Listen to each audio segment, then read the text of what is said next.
ഞാൻ കാരണം ദേവികമൊക്കെ ബുദ്ധിമുട്ടായല്ലേ? ഏയ് ഇല്ലച്ച, എന്തായി പറയുന്നേ? നിന്റെ വിഷമമൊക്കെ മുഖത്ത് എഴുതി വെച്ചിട്ടുണ്ട്.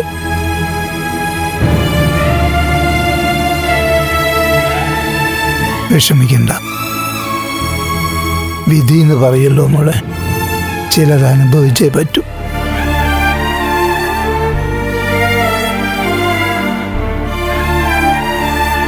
എനിക്കിങ്ങനെ ഒരു അപകടത്തിന് വിധി കിടന്നു, അത് ഈ രൂപത്തിൽ നടന്നു.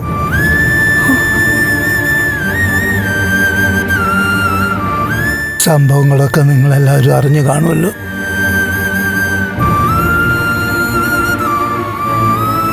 ഗിരി പറഞ്ഞിട്ടുണ്ടാവും. മോളെ, നന്ദനെ തെറ്റിദ്ധരിക്കരുത്, കുറ്റപ്പെടുത്തരുത്. അവൻ അറിയാതെ സംഭവിച്ചതാ.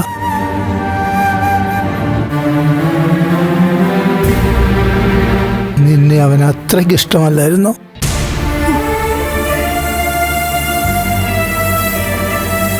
ഇടയ്ക്കെന്തോ എവിടെയോ ഒരു ചതി പറ്റി. ആരോ അവനെ പറ്റിച്ചു.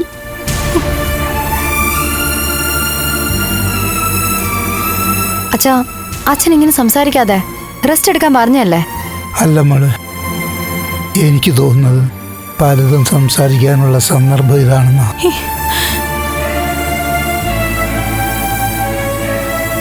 ഇനിയൊരു സാഹചര്യം ഉണ്ടാവുമെന്ന് എങ്ങനെ അറിയാനാ? അച്ഛാ, മാധവേട്ടാ, എന്തൊക്കെയാ പറയുന്നേ? നീ വിഷമിക്കാതെ. ഒരുപക്ഷെ എനിക്ക് പറ്റിയ ആപത്തിലൂടെ ആയിരിക്കും എല്ലാം കലങ്ങി തെളിയാൻ പോകുന്നു.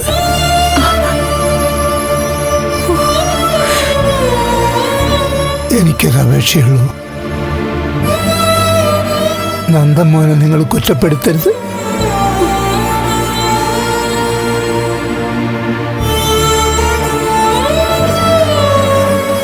അവനൊരു പാവം. നിങ്ങളുടെ ഇടയിൽ എന്താ സംഭവിച്ചെന്നറിയില്ല.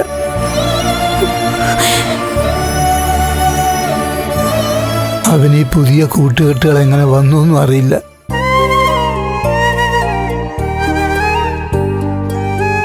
പക്ഷെ എൻ്റെ മനസ്സിപ്പോഴും പറയുന്നു അവൻ പാവാണെന്ന്.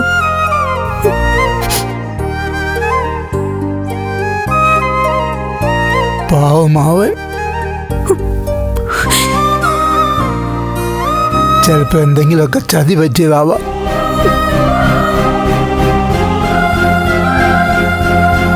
ശുദ്ധ മനസ്സുള്ളവരെ പറ്റിക്കാൻ എളുപ്പമാണ്.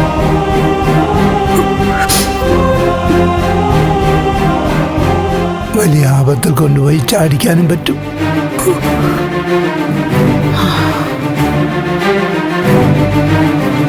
ഞാനിപ്പോ വരാട്ടോ.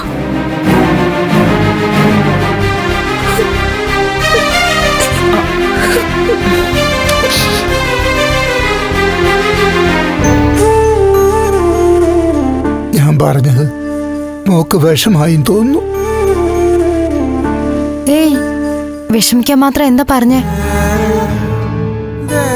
അച്ഛനൊന്ന് സമാധാനമായിട്ട് കിടക്ക. റെസ്റ്റ് എടുക്കാനല്ലേ ഡോക്ടർ പറഞ്ഞത്? ഒന്നും ഓർത്ത് വിഷമിക്കണ്ട മാധവേട്ടാ,